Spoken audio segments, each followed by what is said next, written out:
The year was 1998. Ergic and Milicevic were both 17 years old and had been awarded scholarships to the Australian Institute of Sport. Ljubo, tall and gangly, with a cleft lip, stood out. He was so big and charismatic, Ergic said. I always say when he walks in the room it's as if 10 people walked into the room. The pair had every reason to be wary of one another. Ergic, born in the Croatian coastal town of Sibenik, is ethnically Serb and always identified as Yugoslav. Milicevic, born in Melbourne, is the son of Croatian migrants who had fled the former Yugoslavia for political reasons. Ergic's great-grandfather died fighting for the Yugoslav partisans in World War II. Milicevic's father has a bullet wound in his head from when his village was machine-gunned by partisan soldiers during the war. In other words, the Milicevic family had been refugees from the formation of Yugoslavia. The Ergic family were refugees from its dissolution. During the 1990s, as war raged in the Balkans, Serbs and Croats in Australia generally kept to their own communities. Football was often the site of most tension, particularly when players of Serb background turned up to play against Croatian clubs such as Sydney United or Melbourne Knights in the old National Soccer League. According to Ergic, there was some kind of reservation. When he and Milicevic met, there was no tension, he recalled. But we were both aware that we should be enemies. You know, Ljubo was really Croatian at the time. He was really proud of his identity. But it was the playing, and our skill, that brought us together. We had a perfect understanding. Both men, who were blessed with immense natural talent, remember the ice as pure football, some of the most memorable days of their lives. The program was disbanded by Football Federation Australia in August 2017, but it used to bring together the best teenagers from around the country, in turn helping to launch the careers of players such as Frank Farina, Mark Vidica, John Aloisi, Mark Bresciano, Craig Moore, and the former Croatia captain Josip Sibenik. Ergic and Milicevic belonged to the class of 1998. They were standout players in the ice side that won the National Youth League that year, thrashing Adelaide City in the grand final. The ice was a hive of education, football, and culture, remembered fondly by alumni who were nurtured by coaches Ron Smith and Steve O'Connor. The footballers were always the most diverse group of athletes at the Institute, but as Ron Smith said in 2016, one of the things that was recognized by every sport at the ice was how close-knit the soccer boys were. Before we even got there, Block 21 was known as the WOG Block, and Block 20 was known as the Skip Block, said Milicevic, recalling the playful divide between the ethnic and Anglo students. More often than not everyone would end up in Block 21 because we were having more of a laugh. It was the best of times. 20 years have passed since their first meeting.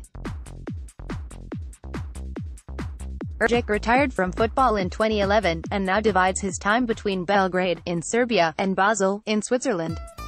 Milicevic, who played his last professional game in 2012, and recently announced his retirement from all forms of football, lives in an apartment overlooking Bondi Beach in Australia.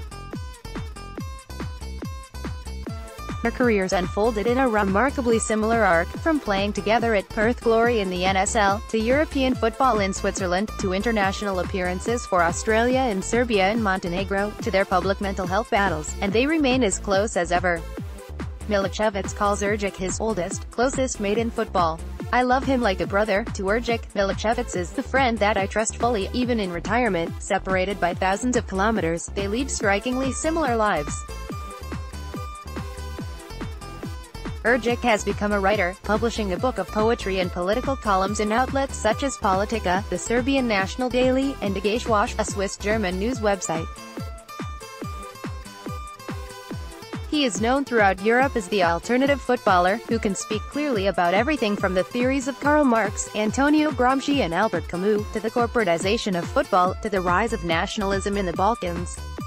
One article about his life, published by the quarterly football magazine The Blizzard, was titled "The Thinker." Milicevic, meanwhile, has become something of a cult hero in Australia for his unpredictable lifestyle, as well as his outspoken critiques of Australian sporting culture. Former Prime Minister Tony Abbott, Western medicine, ex-teammates and coaches, and so on. Life after football, for both of us, is much more interesting, said Milicevic on the day he announced his retirement, as he watched the winter sun rise over Bondi Beach. We've got freedom now.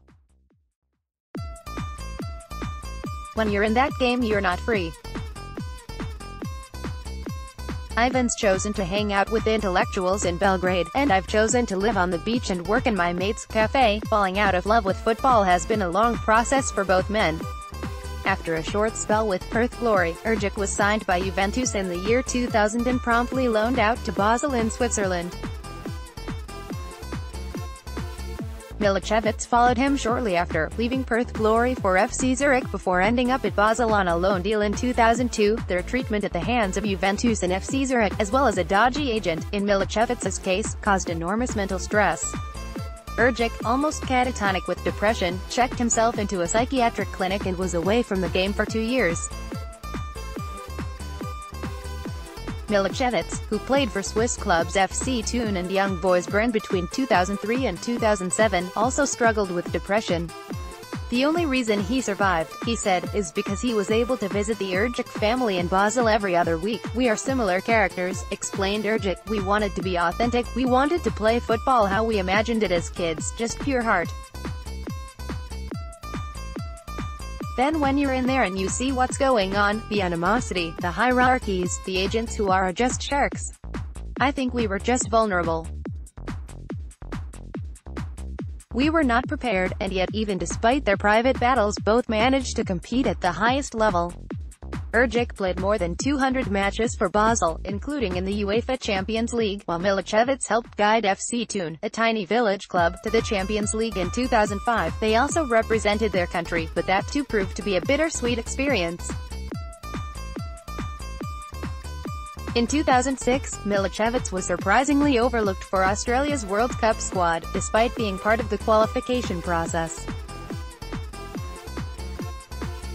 Ergic, on the other hand, played none of the qualification games yet was a shock selection for Serbia and Montenegro.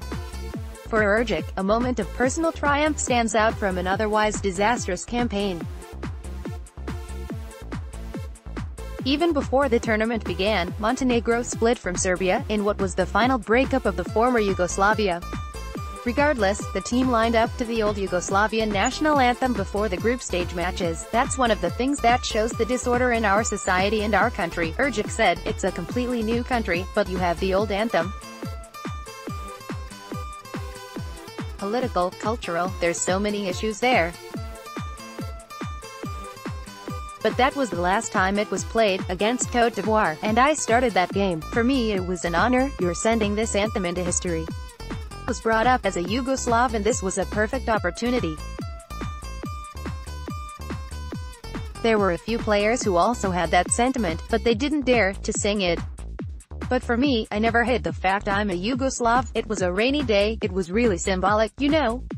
Played *** against Argentina. The team is falling apart, the country is falling apart, and you see me. The camera goes across, and there I am singing. For me, that's even bigger than any title. These symbolic moments. From that point on, the careers of Ergic and Milicevic began their slow decline. Ergic won a couple more league titles in Switzerland and in Turkey, but retired early, having lost the will and motivation to continue playing. Milicevic returned to Australia in 2007 and tore through the A-League with short, intense spells at Melbourne Victory, Newcastle Jets, and Perth Glory. He also played for South Melbourne and Melbourne Knights in the lower leagues, and had a brief stint with Hajduk Split in Croatia. The fans usually warmed to him. At some clubs they adored him, but almost every professional contract ended after a fallout with the coach, management, or teammates. In 2013 he hit the wall, spent 2 years depressed, and effectively disappeared from public life. Looking back, Milicevic believes 2006 was the turning point. Instead of going to the World Cup, I went to the Cannes Film Festival in France, he said. I had the time of my life. And maybe it was an indicator of things to come, that my world wasn't really the football world. For many footballers, the years immediately after their career are the hardest. They can lose structure and purpose, and often find it difficult to construct a new identity outside of sport. In 2017, the suicide of former rugby union international, Dan Vickerman, brought the issue to wider attention. Ergic has clearly adjusted to life after football. "I feel more stable after finishing my career than during my career," he said.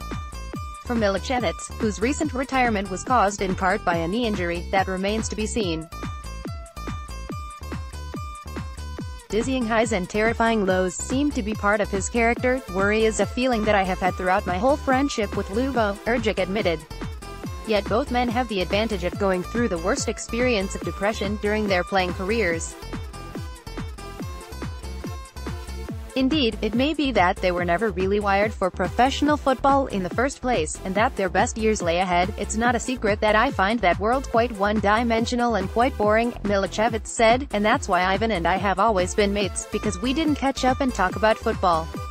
We talked about other stuff. Football has given them many things: enjoyment, financial security, the ability to travel, a public profile, and of course a friendship that will last a lifetime. They haven't caught up for a drink in many years, but remain in regular contact. Both hope to cross paths again soon. Ljubo is the most honest person that I know, and that's why I love him," Ergic said.